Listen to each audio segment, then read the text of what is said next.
Bueno, quiero darles la bienvenida a esta nueva sección, una sección que he dedicado a responder algunas preguntas de los suscriptores que creo que son importantes tanto para el desarrollo de la cocina árabe como de la cocina en general, que les pueda servir y que les sea de utilidad. Vamos a la primera pregunta. Nicolás Nieto nos escribe: estimado, seguí la receta al pie de la letra, le agregué el huevo y aún así se me desarmaron y quedaron con una consistencia muy blanda. ¿Qué hacer en este caso? Se refiere al falafel. Al falafel hay que tener en cuenta que originalmente no se utiliza huevo. Yo le agrego en la receta un huevo porque de esa manera va a evitar que se desarme. Nicolás, aunque usó el huevo, aparentemente se le desarmó. ¿Qué pudo haber pasado acá?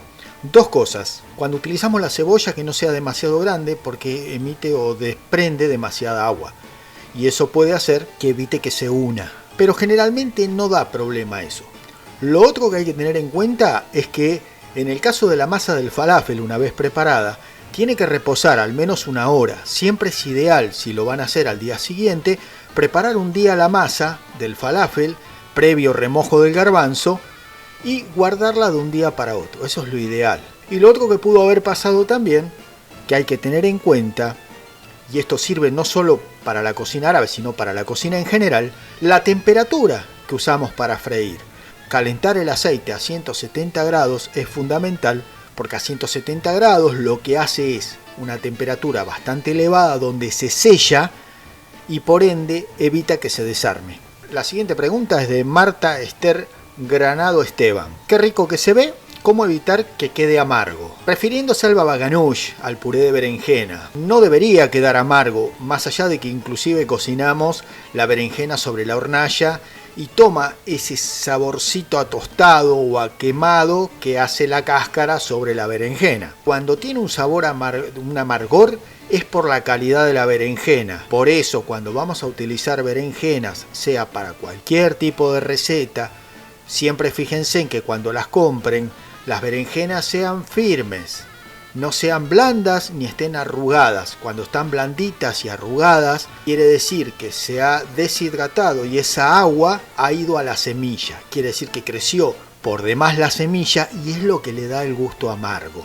Lo que es amarga es la semilla, pero cuando la berenjena es firme, cuando la berenjena es joven o es nueva, la semilla es muy pequeña y no da ese sabor amargo.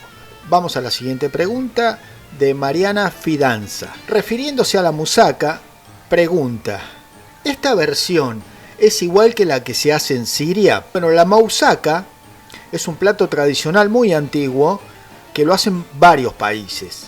La versión que yo hago es palestina. Hay versiones que se hace con carne de cerdo, por ejemplo, pero esas versiones son de la cocina griega, no de la cocina árabe. Si bien la cocina griega tiene una gran similitud, no es exactamente igual que la cocina árabe. Con respecto a si es igual a la que se hace en Siria, es similar, nunca va a ser igual. ¿Por qué? Porque tiene los regionalismos que tiene cada pueblo y cada cultura.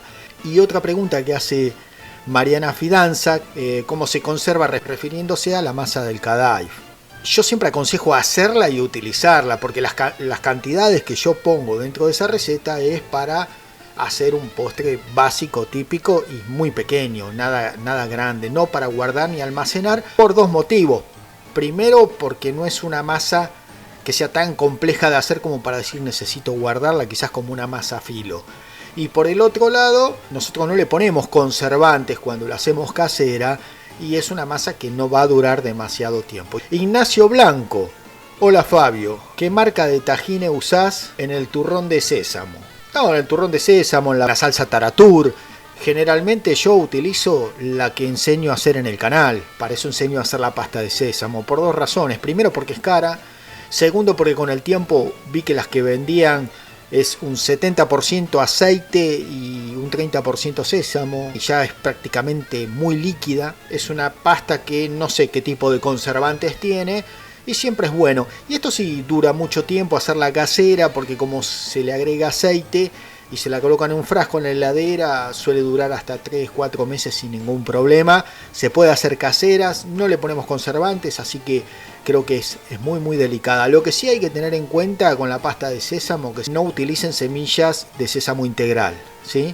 Si no tienen, si no lo quieren hacer o se les complica para hacerla la pasta de sésamo, no hay ningún problema, la pueden comprar hecha, pero busquen siempre pasta de sésamo que sean claritas, de color claro, ¿sí? Cuando la ven muy oscura, yo les aconsejo que no la compren porque va a ser amarga, va a tener un gusto que no les va a ser muy agradable al paladar, y eso pasa porque utilizan semillas de sésamo integral, que son dos cosas distintas. Hay que hacerlo con las semillas de sésamo blancas. Espero que les haya gustado. Es lindo ver cuando hacen preguntas que uno puede responderlas, y si hay algo que no lo sé, lo voy a investigar porque está bueno, aprendemos juntos.